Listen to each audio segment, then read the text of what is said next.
Hello, and welcome to Season 5 of Lightwork Presents Everything is Connected.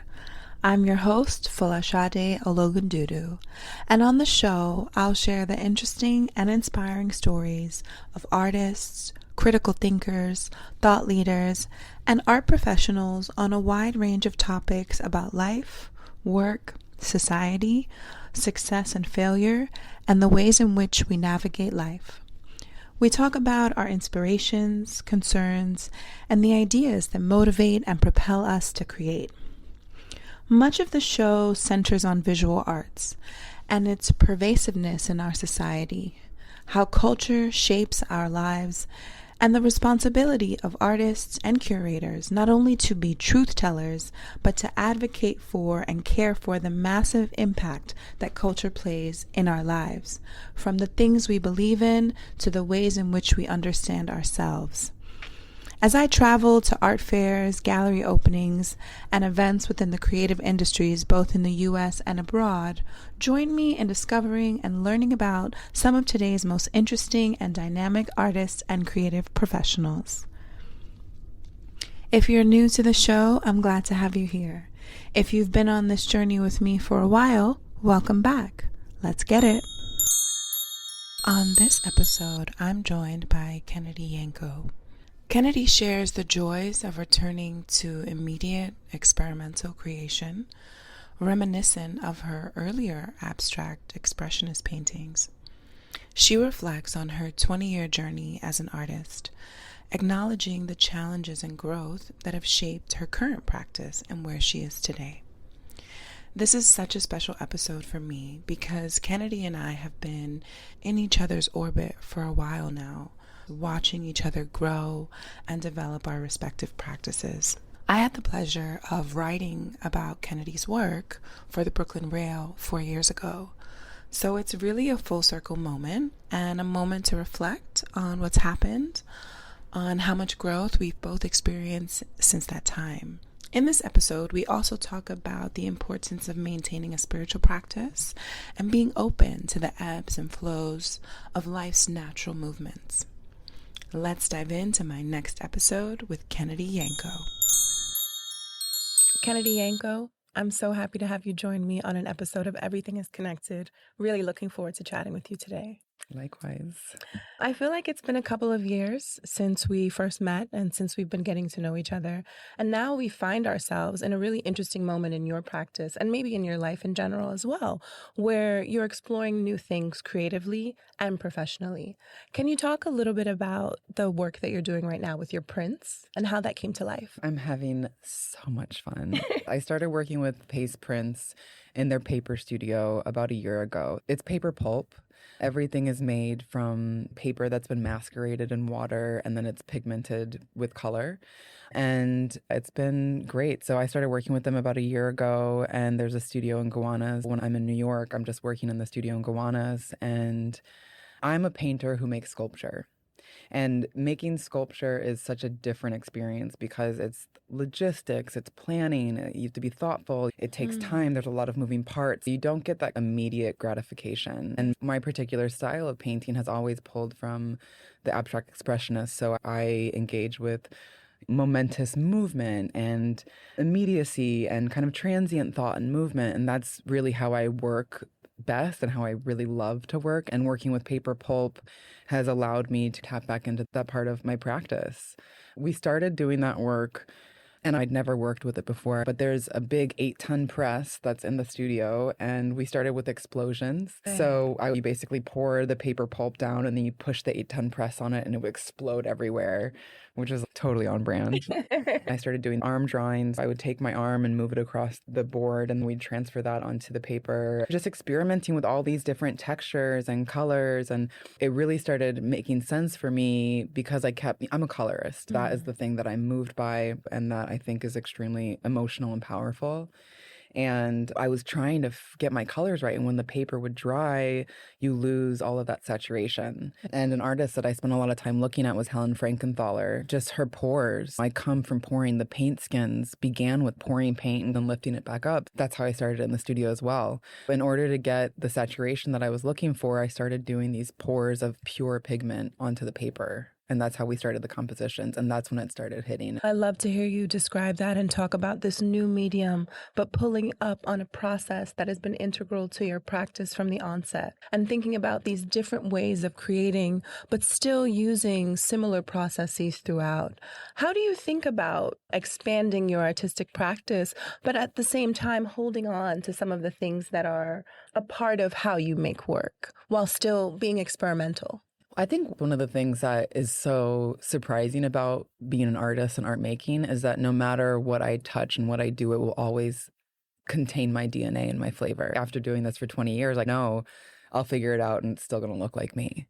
It's been 20 years. Congratulations. Thank you. That's a milestone. Thank you very much. That's huge. Yeah, I'm an old bitch. No, you're not. You look so good. No, but 20 years is really a long time. And it also must signal a maturation, right? Not only in you as a person, but in the practice. Do you feel like you're at a very important point in your practice right now? I'm at a really joyous. I don't think people give enough credit to what it means and what it takes to be an emerging artist. When you're first coming up, when you're trying to pay for your studio, when you're trying to get your materials together, when you're trying to find your voice, it is a hero's journey. And you just keep pushing forward and keep evolving.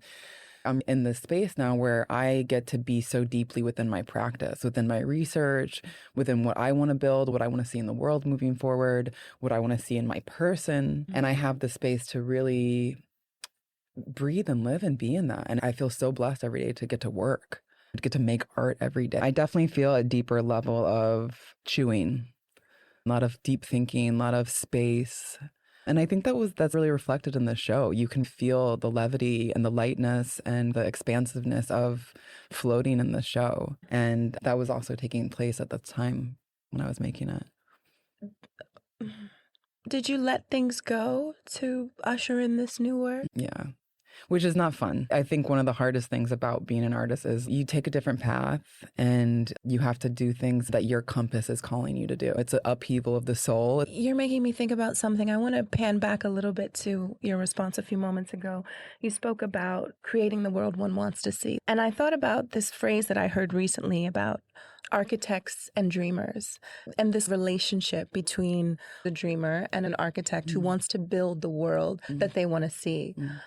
It sounds like you've been doing that for yourself. It has allowed you to be fearless and courageous enough to take those steps because it does require that fearlessness. My mama. Yeah. Shout outs to Kennedy's mama. Shout out to Miss Yanko, which if you ever meet her, don't call her Shelly. It's Mrs. Yanko. All y'all folks listening, Mrs. Yanko, okay? Yeah, my mom had some cojones, and she always taught me that courage is the thing. And it's really interesting being a 36-year-old woman. I'm watching so many people come into their roles in the world. And the one thing that can really miss you is not having the courage. Right. Not having the courage to go introduce yourself, to present your work, to be uncomfortable, to stand in that room. And like we both know, coming into the art world, you're standing in these weird white boxes. Nobody wants to talk to you. It's so uncomfortable. It's so awkward. But you want to share your work, and you want to share your world, and you want to meet people. And that's very uncomfortable for me. I'm an introverted person. I like to be inside. I like to be in my little cocoon. But I had to push myself out of it. When I talk about that compass of desire and interest that I'm following, there's a lot of trust in that doorway. I'm going to walk through. I'm going to put myself in that space because that's how you do it. You just start surrounding yourself with the kind of people that you love, that you admire, that you want to be with. And I really worked on making sure that my time was spent being filled and sharing and filling in that way, just with people that I admire. It's beautiful for us to be able to have this conversation on the backdrop of your Pace Print show that just opened just yesterday. But thinking about just this symbiotic nature between creating art, creativity, living a life, expanding, growing, going on the journey that life will inevitably take you on, but doing that through the lens of a creative practice. And really, again, just going back to building the life that you want. I think today more than ever is a time where those entities are more parallel than ever, where we look at architects, where we think about people who are building spaces and like how one is affected by their environment. And I think as an artist and as a thinker, so much of what I get to experience in the day comes from inside of me. So like in Qigong, which is what I used to practice and teach, there was something called the dantian, which is here in your body. And that is a reflection. When you would hold your hands out like this and you would do this kind of work, you're playing with the hologram that's inside of you. So your energy leaves and moves around the world.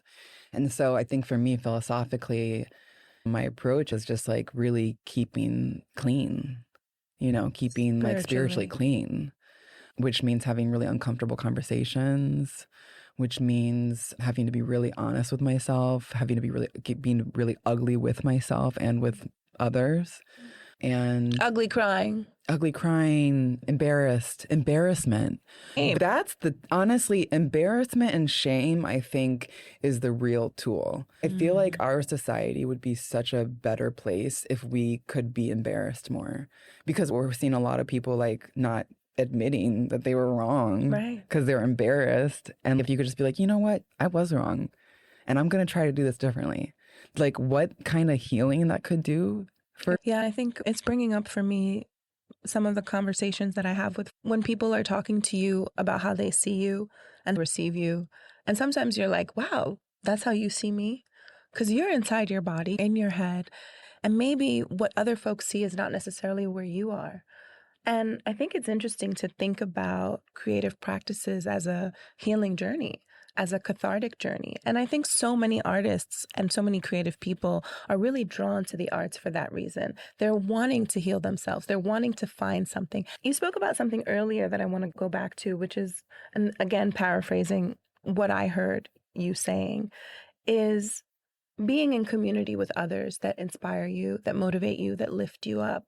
How much of that is a part of your life, is a part of your artistic practice, is a part of how you think about collaboration? Why do you choose to collaborate with the people you do? Would you expand a little on that? Sure, yeah. And I think naturalness is first and foremost. And also it's small. It's like I have very few people that I work with. I like to build with people. It takes time. And it's so pleasurable because then you get to know people. And that's what I like about the art world is we'll see people out and about for 6 years or 7 years. And then you finally sit down and have a coffee and you're like, oh my God, how did we never do this? We have so much in common. But there's something really special about that, about watching someone grow and like coming back in. And I believe that I think our relationship is a great example of that. Absolutely. You did that amazing article on me. We've had conversations growing in the past. We're here now. Yes. Where will we be next? Who knows? But I have an idea.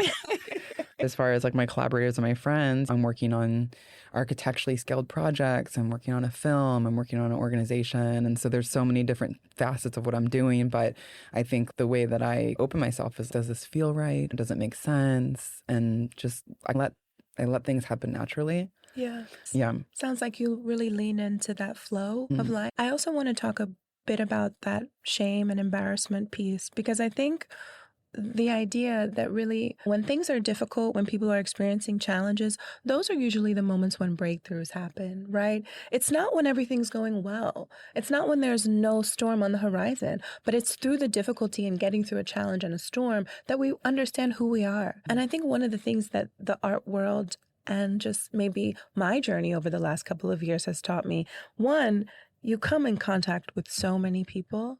So on an energetic level, that cleanliness that you spoke about is critical. And people always come up to me and they're like, you're so serene, you're so chill, you're so calm. I'm like, you have no idea what I do on the back end to stay clean, to stay calm, to stay chill. I have to put in a lot of time and energy for that. And we are sensing, feeling beings. And so often, I think in this world, in this time, there's so much disconnect from our true nature and what we're experiencing, what we're bombarded with.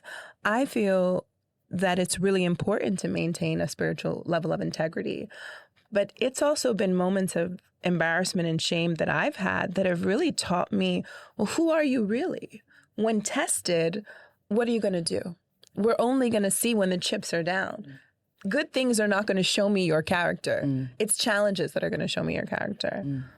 And there's just a lot of characters in our world. You were saying something about, as an artist, people don't know how you feel inside. They can only tell you like how they experience you and how you see that, how they see you. And I think with art and art making, and I talk about this a lot, is this idea of transmutation, or things coming through you and into the work, and what parts of yourself are you leaving there, are you putting there? And in the past, for me, it was like, not only did I want to be understood, which comes with trying to prove myself. And I don't feel like I have to do that anymore. But there was an undercurrent of, you don't really understand what I'm saying, where I'm at in my career right now, just having a little bit more acceptance, a little more understanding, space, comfort. Those things have allowed me to not feel like I have to move like that. But no one really knows what you feel like inside or what you understand. Maybe your lover, maybe. In general, it's, you can't, you never know. You'll never really understand what someone's going through, what they know, what they've seen. That also makes me think about being open to non-closure, as they say. The idea that we're not going to figure it all out. We may not ever get to an answer. We may not ever find a solution. And that's not the point. The point is to go through. And I think it's also what you're speaking about, to me, brings up a philosophy of life, a way of looking at things, a way of looking at the world. I feel like I've gone through so much growth in the last couple of years. And much of that has had to do with being in contact with other people, being presented with different situations and scenarios that pushed and tested me. And I feel very similar to what you described of almost having arrived at a place of more comfort. And that comfort offers more experimentation, taking more risk, being more comfortable to take those risks, having that inner confidence. But for me, I can say it wasn't easy. It was difficult. There were things that were really painful, really hurtful, but I got through them. I think with the pandemic, we all had a very existential experience, right? Like people were really asking themselves, like, if this is my last day, if this is the end. I was raised a very Christian. My parents were part of this, I don't want to say cult, but it was giving Southern culty Christian. And so it was doomsday, right? What are you going to do when shit hits the fan? What is end of the world? Like it was all about that. They had moved to the country because the apocalypse was coming. So that had always been very deeply in my DNA, and I suffered from that. So for me, coming to New York as a young woman, every day was my last day. Maybe that's where I might have found that courage from. Right. But the pandemic, I appreciate what it's done culturally because it's asked people to really prioritize what matters to them. If we were 20, we would be having a different conversation.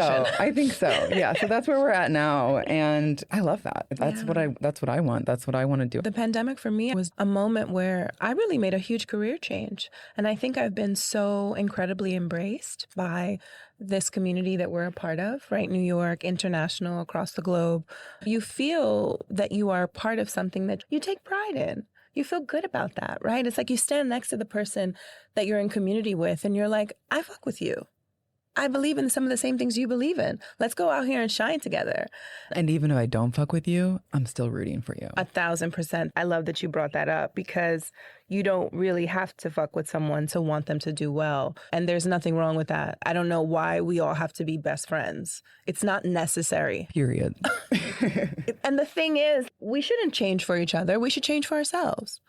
So if the relationship isn't genuine, why do we need it? Yeah.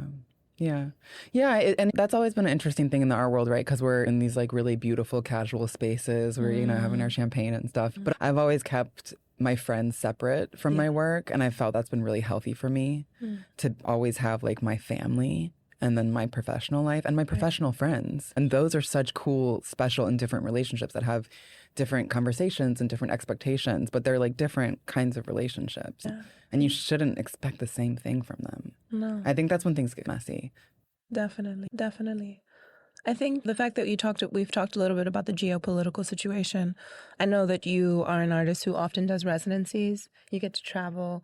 A lot of us get to do that. And I think there's so much to be grateful for and so much to be appreciative of in this industry that we're in. It's such a luxury just to travel the world. And I think I never really take that for granted. What have been some of the very recent, wonderful travel experiences that you've had? I just had the best residency in the south of France at Dragon Hill, which was a beautiful home. It was built by Jacques in the 60s. And yeah, I think that's how you say it. Oh, okay. Jacques. And it was this beautiful architectural feast. And the town that it's in was where Picasso chose to spent the end of his life. So think about the biggest artist in the world. He's been everywhere, he's seen everyone, met everyone, done anything. This is where I want to finish my time on this planet. And everything about it made sense. The light, the food, the lifestyle, it's so beautiful. Yeah, I have a very deep connection to France. And so it was really wonderful to get to just spend the summer there and relax and think about all these exciting things I'm going to be doing this year. And just my brother came out, so we got to spend some time together, and it was special. And I think just at this point, I'm just really, I have a lot more space for like love and friendship and presence now. And this summer, I think, was a penultimate of that. Sounds like your heart is really open. Yeah. And that's really sweet and special. I love that. I'd love to round us out on a really sweet note. I'm very excited about this year. There's not much I can say about it just yet, but your girl's going in. You're going in and I'm you're about going to go big. in. I'm going in. I'm going big. I'm going hard. Are people going to be surprised? You can tell me that. Are they going to see things they haven't seen? Are you going to do things you haven't done? I think everything's always a little bit different. And I think one thing that you can definitely always expect from my career is that I'm never going to make like a crazy jump. Because when you look at these paper pieces, this looks like my paintings from a decade ago. And it's always, and you'd said something about like how do you know that you're going to have the same thing in it? And it's just that the DNA is always there. It's you. And you'll always see me just refining. Everything's always just going to get a little bit better. I'm never going to do some crazy ass jump. Everything I do will always make sense. But hopefully every single time it'll be better and better. Kennedy's always going to be Kennedy. Period. So on that note, I think in the space that I'm in right now, energetically, personally, creatively, this is the most I've ever been able to be within myself. And I hope that's reflected in the work. And this is the most I've ever really been able to be with community and with fellowship as well, and really be present for that. And I hope that also comes through for 2026, for everyone out there listening. Yes. For all the folks listening. I don't know. Keep taking names, keep taking numbers, keep doing your thing, and fuck them. Just do you all the way, really. And I actually, you know what it is? It's mentorship. I have had stellar mentorship. I've had brilliant people who've looked me in my eyes and they said, "You go do you, and do not turn back." And if I didn't have that championship, if I didn't have that kind of guidance and a place to really be held in that way, there's no way I'd be here today. So I'm very grateful for that. I think people should go and find mentors and remember that your mentors don't pick you, you pick them. And you got to be annoying. Don't take no for an answer. Find a mentor. You heard it first from Kennedy Yanko. Thank you so much. Thank you. This is so great. Right? Isn't this so cute? Lovely. That was my episode with Kennedy Yanko. I want to give a big thank you and a big shout out to Kennedy for joining me on the show. And it's a wrap, folks. That was our episode of Lightwork Presents Everything is Connected. Conversations on culture and current events with some of today's hottest creative contemporaries. These episodes are recorded remotely and on location wherever in the world that I find myself, whether that be Africa, the US, Europe, the Middle East, or the Caribbean. Depending on where I am at the time of these recordings, you will hear the sights and the sounds of my local environment. I look forward to continuing these wonderful conversations with you, with artists and creative professionals across a variety of industries. I'm your host, Folasade Ologundudu, and we'll see you next time. As always, stay motivated, stay inspired, and stay up. Peace and love, y'all. We out.